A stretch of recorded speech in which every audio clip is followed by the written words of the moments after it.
Oil extract பண்ணுறதெல்லாம் பார்த்துட்டு அடுத்து நாங்கள் வந்து ஃபர்னிச்சர் செக்ஷனுக்கு போனோம்.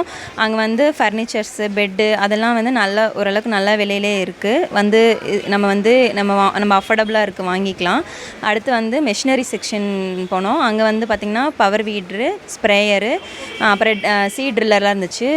ரொம்ப நல்ல காஸ்ட்லியாக இருந்துச்சு, வாங்குகிற அஃபோர்டபுளாக தான் இருந்துச்சு. அப்புறம் வந்து பெட்ரோல் பங்க் போனோம். அங்கே வந்து நல்லா நீட்டாக சூப்பராக மெயின்டைன் பண்ணியிருந்தாங்க. அப்புறம் வந்து பார்த்தா சூப்பர் மார்க்கெட் வந்தோம். இங்கே வந்து பார்த்திங்கன்னா எல்லா மற்ற சூப்பர் மார்க்கெட் கம்பேர் பண்ணுறதுக்கு இங்கே வந்து காஸ்ட் வைஸ் வந்து சூப்பராக இருக்குது. அங்கே வந்து நிறைய ஓன் ப்ராடக்ட்ஸ் பண்ணுறாங்க. வந்து ஸ்பெஷலாக வந்து பார்த்திங்கன்னா இங்கே இருக்க சோப் வந்து சூப்பராக இருக்குது. ஒரு ஆறு பிராண்ட் வந்து இருக்குது. கோகனட் ஆயில், அது கூட கோகனட் ஆயில், ரோஸு, அப்புறம் வந்து மஞ்சள், ஆலிவேரா, நீம், இதெல்லாம் வந்து லெமன், இந்த ஆறு வந்து சூப்பராக இருக்குது. ஸ்கின்க்கு வந்து பார்த்திங்கன்னா நமக்கு நல்லா செட் ஆகுற மாதிரி இருக்குது இங்கே இருக்க சோப் வந்து. ஸோ வந்து நீங்கள் யாராவது வாங்கணும்னு நினச்சின்னா கண்டிப்பாக இங்கே வாங்கலாம், நல்லாயிருக்கு.